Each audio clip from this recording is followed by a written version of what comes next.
this passage of Scripture, Paul does something that's it's uncharacteristic for, it seems like for Paul, it seems uncharacteristic for much of what you would see in the Bible. Even I think I would say in some ways a little bit uncharacteristic for the Jesus way.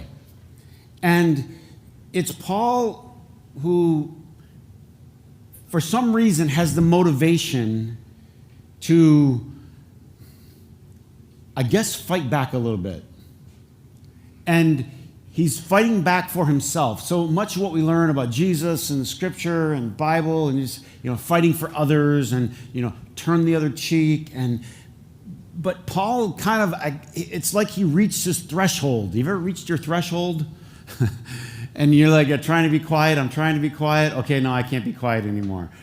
This is Paul reaching his limit, it seems like. I can't say I can speak for his motivation, but as you read this, you'll see it starts to come up. And Paul it's in 1st and 2nd Corinthians both, but in 2 Corinthians it gets pretty intense, where Paul is defending himself because there are people, he had this ministry where he would go and share the good news with people, and other people, perhaps they were jealous at his success, perhaps they just didn't agree with him. Whatever their motivations were, they started to attack him. They started to say that he wasn't legit.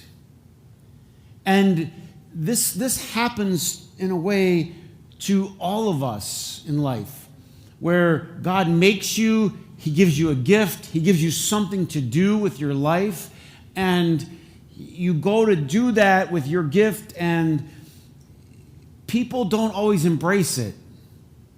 They don't always accept it. In fact, sometimes you're attacked for being different or being unique. And so Paul was under attack, and he decides to defend himself.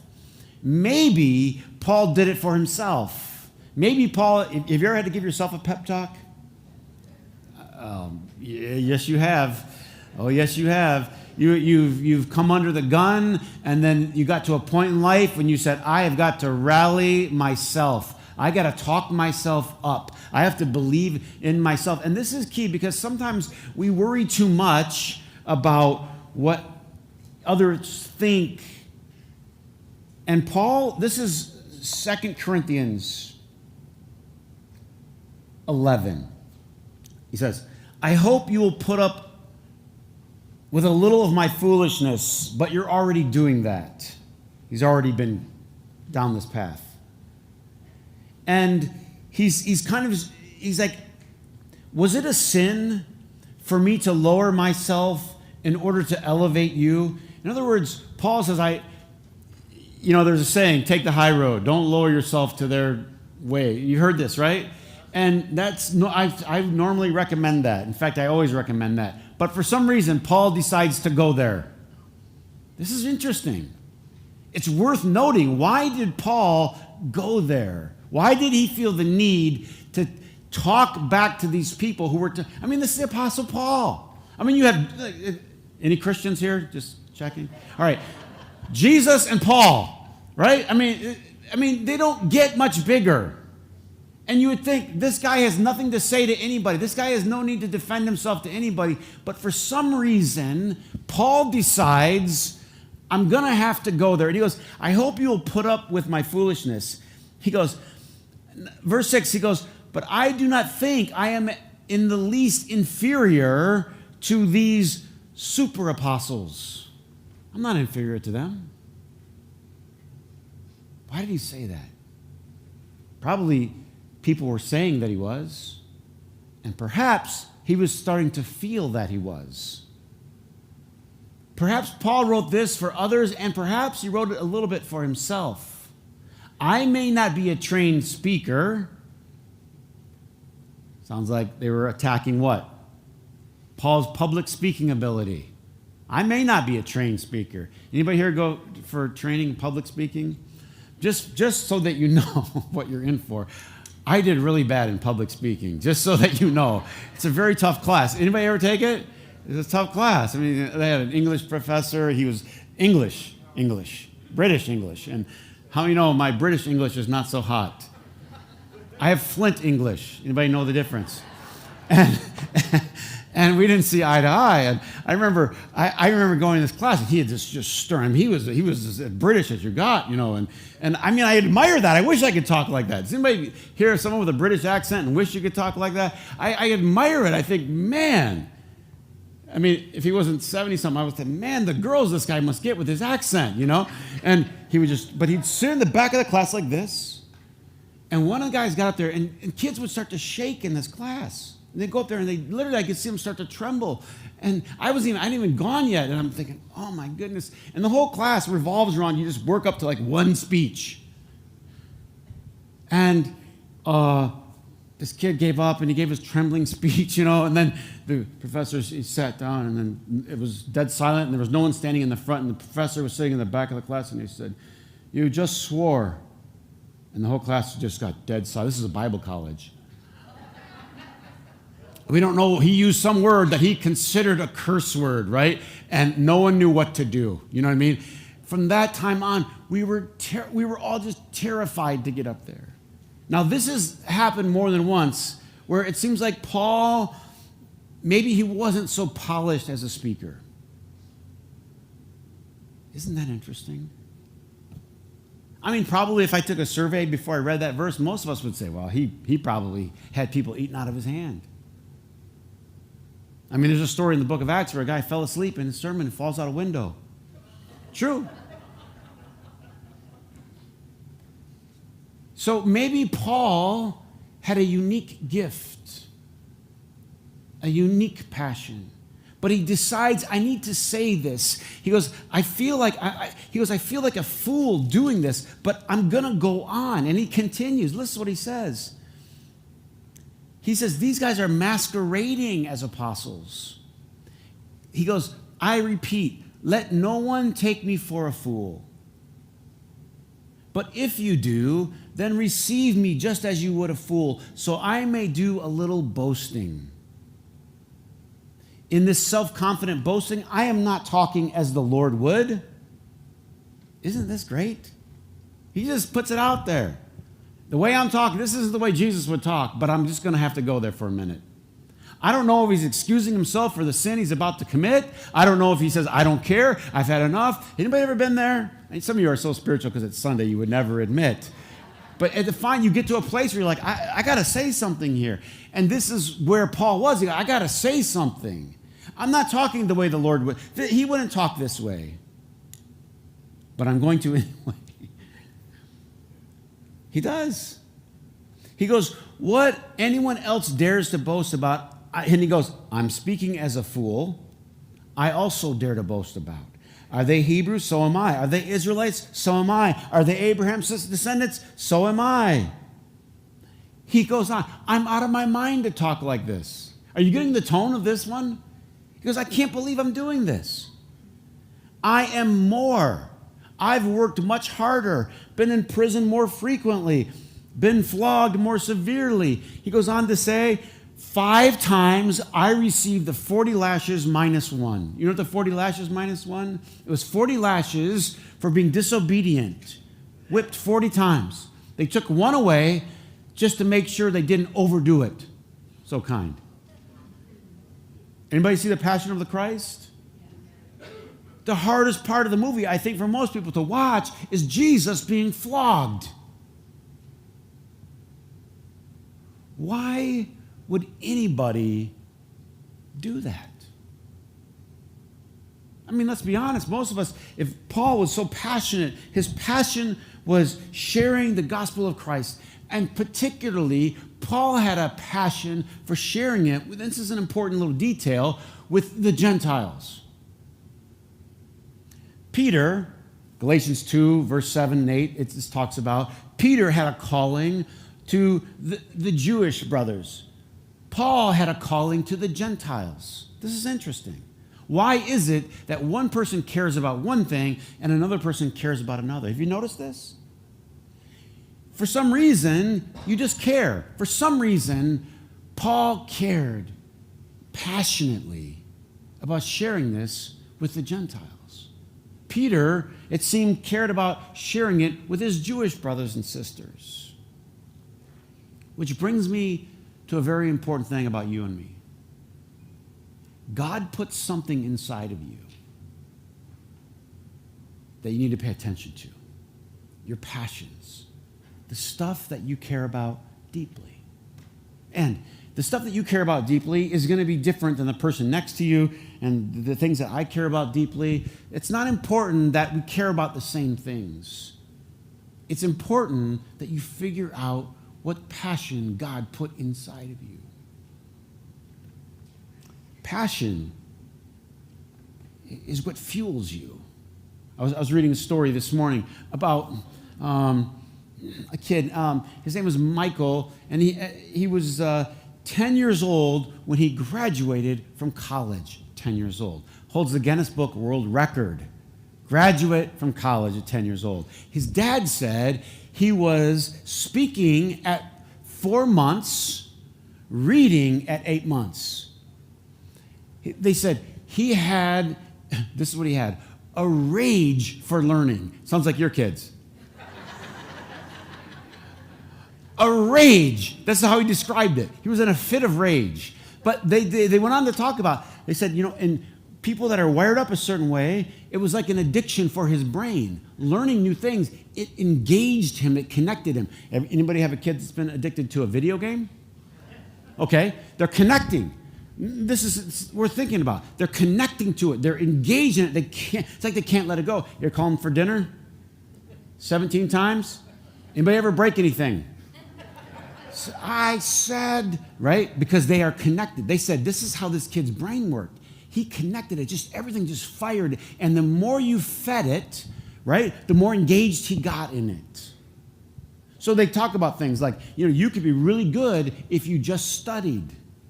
And that's true. There's all kinds of documented evidence that if you put time in and you focused and you just studied, what's the problem? They don't want to study. It's very simple. They don't care about studying. They don't want to. They're not interested in it. What interests you is one of the most important things about you because God put that inside. Now, this is interesting. You can walk through the mall with a bunch of people, and they have all different kinds of stores, right? They have camping stores, they have glamour stores, they have furniture stores, they have and all of a sudden, somebody takes a right-hand turn. Oh, here's the health food store. And you're like looking for Cinnabon. Is anybody with me? Different interests. I think I want to turn here and you want to turn here. You want to watch this channel and I want to watch this channel. And what we don't realize is that this stuff is imprinted by God. Now, I want to talk to you about a couple of things that I think can help because in Jeremiah it says this, Jeremiah 1, verse 5, he says, before I formed you in the womb, I knew you. I set you apart. I made you a prophet. This was not something that you learned. So everybody look here for a second. You aren't going through life trying to find something that you're passionate about. That's not how it works. Your passions are driving you even when you're unaware of it. And this is what's key. This stuff was planted in you. You don't go thinking, I should get interested in sports. I should really get into art. No, it's in there, and you stumble into it, and then it just starts to flow. I should really start to care about animals. No, it's already there. And you start to discover it. It starts to blossom on the inside of you. But let me tell you a couple things about your passions that will be important. First of all is this. Your passions often are found by just the simple things that you're interested in. And also, they don't need to be, and I'll use this word, spiritual. This is where a lot of people lose it. They think, well, God wants me to be passionate about something that's related to church. Like the Apostle Paul, of course, we're talking about his because he's the Apostle Paul. And it's very, quote, spiritual in nature. Or I would give you an example because I'm a pastor and mine might relate to church or something. But that's not what it's about. We need all kinds of people with all kinds of passions to live their life with passion, with enthusiasm. Anybody ever go to the grocery store and meet the grumpy grocer? You seen him? Have you seen this guy? I mean, this guy is really unhappy to be there. Have you seen him? Is the same one at yours? There's some great ones, but when you get to the grumpy one, it's brutal. How's it going? And I figured out what it is about some people that do their jobs with no love and no passion. Have you figured out what it is? I figured out what it is. They're saving it up. No, they're saving up all their celebrations for when they get home. See, they're reserving them. I can't now. I'd love to be happy, but because there's only so much happiness. But when they get home, they're a bundle of joy. Is this what's happening? Or do you think that same person probably they believe that there's a limited amount, and if I give you any happiness, boy, they're not putting any love into what they're doing. This isn't just about, I'm going to wait till I find the perfect job that I love, and therefore then I will do it with enthusiasm. I read a story this week about a bus driver who had a very ordinary job. He did a late-night route, and he would drop people off as they were coming home from work. And it could have been the most mundane, ridiculous, boring job in the world. Just open the door, let them in, let them out. But he decided, because he saw these people, to build a relationship with them as much as they would allow him. And he'd start to say to them, you know what? Why don't you dump your day on me? Why don't you dump all your worries here so you don't have to take them home to your family? Anybody ever have a hard day at work and then the family knows it? Huh? Sure. Much like Jesus said, cast your cares on me, this guy said, just you can go ahead, just unload on me. And that became his routine. And people became more and more comfortable with it. And they would just unburden all their problems on the bus ride home before they got home. How many know there was a guy that put passion into his work and said, God's put me here for a reason. And if you begin, and we begin to understand that there's a reason that God put us here. As we've been saying in this whole series, your role in the body of Christ might be an internal organ, not real obvious to everyone up front. It might not be obvious to you. This is what's key. You might say, boy, my gift isn't really that public. It's not really getting a lot of fanfare. That's not what it's about. That you could be more essential because you're less visible. But it's doing that thing with passion. Putting passion into what you do. Figuring out that God put me here. I don't know why I'm here. I wanted to be over there, but for some reason I am right here. Now you got a choice. If you're in this place, but you wanted to be in this place, you have a choice to make. And here's the choice. You can do it with the grumpy face, or you can get engaged in what you're doing. You can decide, you know what? I'm going to do this checkout the best that I can. I'm going to drive this bus the best way that I can. And here's the funny thing. You don't know where your passions will come into blossom someday. One of the funny things that happened years ago when Hurricane Katrina hit, we went down to help people that had all kinds of carnage in their lives, not just their homes being destroyed, but just carnage everywhere, and their communities and everything was turned upside down. We went to help this church, and I remember the pastor got so burnt out, he just up and left. He just quit. And we were from out of town. We were just trying to help and fill in, and people's lives were completely destroyed. And you know what was funny? In the first week, there were all these guys with boats. It might meet guys that are passionate about fishing, and they got way more fishing stuff than they need. Do you know what I'm talking about? Like these guys, right? And they had all these boats. And they're the guys you'd look at like, oh, yeah, there they are, the fishing guys. And all of a sudden, all these guys started to get together and say, you know what? We could do something about this. And they got their boats, and they started going from one house to rescue somebody to the next house, to the next house, to the next house. And they were the first wave that literally rescued people before anyone else could even get there. What I'm saying is this: it's not important what you're passionate about. It's important that you learn over time that your passions can benefit other people and they can be a blessing. Charlie started, she's 2 years old, and I'm thinking, somewhere between like a prize fighter, I get visions for her, you know what I mean? A pastoral prize fighter, you know?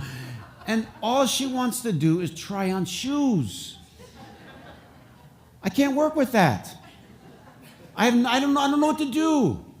Is anybody with me? What you learn really early on is like, you don't create the passion. Someone else planted these things inside there. I could divert her, I could steer her away, it doesn't matter. She always goes for the glitter. Always. There are things that God puts inside of you. I started thinking about it. I started thinking about Charlie.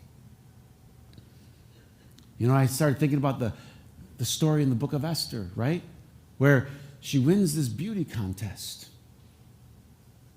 You think that's a waste, right? Something should be more significant than that. Charlie, you should get into something more significant. I'm not saying that's what she'll be. I don't know. Vicki ordered some hockey skates, by the way. Only problem is they came yesterday, one skate in the box, just one. She's going to be very talented, very, very talented. I don't know what she's going to turn out to be. But then I read in the book of Esther that when she did win this contest, then she was told perhaps it was for such a time as what? This. She was going to rescue her people.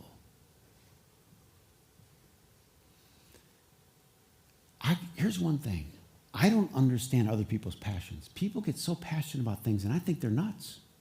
Anybody with me? No, honestly, just be honest. But that's what's important about why we're different. I think the things that some people are so passionate about, I think you're wasting your life. I literally want to have a conversation. Do you know you're wasting your life at the stamp store? Come join the rest of us, right? Or you're sewing or whatever. I don't there's things that I don't understand. But I'm not the creator. And this person has this passion, and this one has this passion, and this one has this one. So Paul got to the point with Peter where they went head to head. They stopped understanding each other's passions, and this will happen in life. This will happen. Somebody will have a passion for something, and you will not understand it, and it won't translate to you. Why do they care so much about that? Perhaps God put it in there. You're reading Galatians, Paul says to Peter, when I saw him, Galatians 2, verse 11, he says, I opposed him to his face. I got in his face. Paul might have been a little more feisty than we give him credit for as I'm reading him. But he had a passion for these Gentiles. He just wasn't willing to let anything come in front of it. And when he confronted with Peter, Peter was always, reverting back to his, well, what about our Jewish brothers? And what about, how are they going to think about it? And anybody ever been in a meeting with somebody like this? You're trying to do something forward, and they're like, yeah, but what about corporate office? Understand this. The passion that you have for something, other people are not always going to share. This is true. And if God put it in there, then what you have to understand is it doesn't matter. If God put it in there, you just keep on pursuing it. And you keep pursuing it, and you keep pursuing it. That's what got Paul in so much physical trouble. Why would anybody take a 40 lashes, a whip over your back? He goes on to talk about He goes, I was left for dead several times. I was stoned. I was shipwrecked. I spent a day and a night in the open sea. Here's the better thing I want to think about.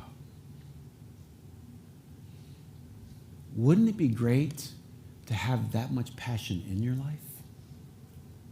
Wouldn't it be great to spend the day and a night in an open sea? Wouldn't it be great to have a whip across your back? But wouldn't it be great to care about something so much that you didn't care, you did it anyway? Because after whipping number 3, I would quit.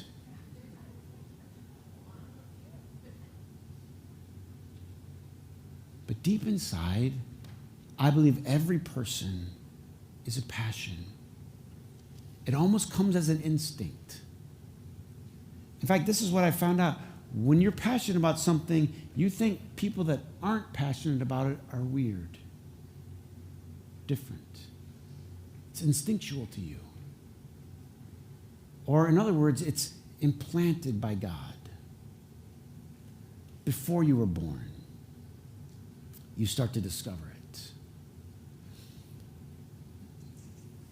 When we get to Easter, which is around the corner, you know that the week of Easter they call the Passion Week. Because the Latin passion is suffering. It's the same thing, suffering. In other words, when you have passion for something, you will happily and easily, what? You'll suffer for it. It will become instinctual. Anybody here ever do something for your child? You know, this past week we got to go to vacation. We were down in Florida, and Charlie was like wanting to look at the fish, and so she wanted to sit up on this railing, and the fish were down, you know, and it was a little marina, and in my mind I'm thinking I have a death grip on her because, you know, you don't want her to fall in there. I'm thinking in my mind all the ways I'm going to jump in. How hard it's going to hurt. It's just, even though I have a death grip on them. Anybody with me?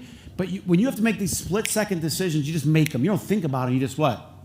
Just make them. This is where Paul was. He had this passion to share the gospel with the Gentiles, and nothing was going to stop him. It just didn't matter. And so as I close, I want to read from Acts, where Paul talks about what he's about to endure. And he says, it doesn't matter, because my life, this is what I want you to get, my life doesn't matter to me if I don't finish the task that God gave me. Being happy, have a nice retirement, getting my 401k settled, these weren't things Paul thought about. Paul thought about, I have to, while I'm here, finish the task that God gave me. So, when you think about Jesus and the passion, you think about Jesus dying for you and for me, nothing was going to stop him. Nothing. Wasn't going to be dissuaded. Paul had the same passion. Acts 20. And now, compelled by the Spirit, I'm going to Jerusalem, not knowing what will happen to me there. I'm not getting my cards all figured out and straightened out and hedging all of my bets and making sure that everything's settled good. I only know that in every city where the Holy Spirit warns me that prison and hardships are facing me. In other words, it's kind of become clear to me by the Holy Spirit that I'm going to prison. This is going to be a tough road. However, this is the key, however, this is the passion. I consider my life worth nothing to me if I don't finish the race, if I don't complete the task that he's given to me. That's the great however. It's the passion. So, Vicki and I were talking about what was your favorite time on our vacation? We both agreed it was when Charlie fell asleep early. And it was unanimous. And we love her. Did we mention? But And we had a chance to talk. We just were sitting there talking. We were talking about how she grew up playing hockey, and what a unique person, right? A female that grew up playing hockey, very accomplished at it, and then went into the building trades. And as you know, she's one of almost none, right? But God made her what? Unique, special. And we were talking about that. Wow, isn't it weird that you got into that? And what got you into building houses and there was just all men around you. And she found her path and her calling. And now that we're doing this together, she's blossoming and finding a whole new calling. And it's so interesting, your path. And we were talking about me, and I went to Bible school, and then I went to India. And I went to India with no plan and no money. And she's like, how did you do that? And this is why I said, I didn't even think about it. I never thought about it. Like, you didn't have did your parents give you like a credit card in case things didn't go right? Like, no, we didn't have any of those. You just traveled around. Where did you sleep? I slept on someone's roof. I slept in an airport. I slept in a lot of people's homes that I didn't know. It seems a little crazy, you're saying. That seems a little crazy. I didn't think about it. Now, this is why I'm saying for a reason. You've done a lot of crazy things. You didn't even think about it. It was instinctual to you. That's key. You didn't think, oh, I didn't tell her, look at this heroic thing that I didn't think about it. I just got in a suitcase and started walking. I would land some airport. I had no idea. I would just pick up a suitcase like this and start walking. Some of those airports are a long way from the city. Huh? You might know where the Taj Mahal is? In India, I flew into the city where the Taj Mahal is, and just pick up my suitcase and I start walking. All of a sudden, this guy comes by me on a scooter, pulls over on the side of the road, says, hey, do you need a ride? I go, sure. He takes me to his house and we have dinner. Huh? Well, that happened out like almost every day. But here's the thing. You don't have a plan. You just have a what? An instinct. An instinct. I'm not saying to lift me up. You have an amazing story. You have an amazing story. You have something inside you that you don't even think twice about. I watched my dad. He would get under his semi and just start pulling parts off. I mean, it was a terrifying experience to me. There would just be springs and coils and cables and belts and stuff everywhere. And I'm like, do you know what you're doing? He goes, no, I'll figure it out. I think they have schools for that. You know what I mean? Like, maybe you should go, and he'd just start pulling stuff off, and then eventually it would all get back on. This is something that terrifies me. I would never do. And I would never do it in a million years. But some of you guys are like, well, of course, you just put the stuff back where you found it. Sounds easier than it's done, believe me. But you have a thing, and your thing matters. I just want to close with this because this is, I saw it the best. I was telling you the story about when we were down at the Katrina relief. And I saw these guys with their trucks, and, it was like every guy with a four-wheel drive truck's dream. Why? Because I'm just going to turn this into good, right? And they were hauling stuff and pulling stuff down and pushing stuff over, and it was awesome. It was a chainsaw fest. A guy doesn't love a good chainsaw, right? And everybody was putting all their passions and putting in all the work, and there was all this good chemistry going on. And this lady came up to me, and she felt bad. She goes, I wanted to help. I'm not really good at that. And she was feeling bad because she wasn't fixing someone's roof. And I said, the thing is, what I saw you doing? She had an instinct. She'd go up on the porch, if there was a porch, or it was a neighbor's porch or someone nearby, and start talking to maybe the lady of the house. Just start talking to her. Next thing you know, if your life had been devastated, what would happen? Tears would start coming down their eyes. No one told her to do that. No one said, this is part of the plan. We're here to sit on the porch and talk to people. No, we were there to help people. But her gut just told her, I should go talk to this lady. I said, do you think this person did more good than this person? I don't think so. I think God put you there for what? For a reason. Here, let me close. Pay attention to what's in here. Pay attention to it. God put that stuff in there. It may be a simple thing that you feel a compassion to talk to somebody, or to pray for somebody, or to care for somebody. It doesn't matter. Or just to fix up their house. It doesn't matter. You pay attention to the stuff that's in here, because the chances are this comes from God. The question is not, is it visible? The question is it beneficial? Can you use it to bless and to better our world? And then what you'll find out is you will never feel as fulfilled and as full as when you're doing your gift, as when you're giving it to the world. Let's stand. We'll have a closing prayer. Hey, everyone. Thanks so much for being a part today. And I really hope the message helped you in some way. And if you want to help us help other people, hit the share button right down there and help us spread the message.